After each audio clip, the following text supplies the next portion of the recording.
Kedves Etelka néni és kedves család, mielőtt még leszáll az éj, és addig, amíg mindenki pontosan tudja, hogy mi történik, szeretnénk nagyon röviden megköszönni, jelképesen, csak mert máshogy nem is lehet, azt a leírhatatlan és elmondhatatlan kedvességet, amellyel fogadtak minket, és ebben a 3 napban igazi fejedelemként bántak velünk.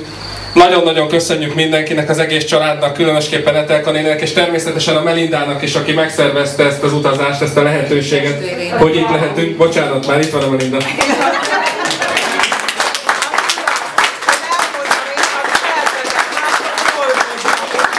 Az ajándék csak jelképes, de a köszönet a szívből jön mindenkitől, ez egészen biztos. Nem ijesztgetem azzal a családot, hogy jövőre visszajövünk.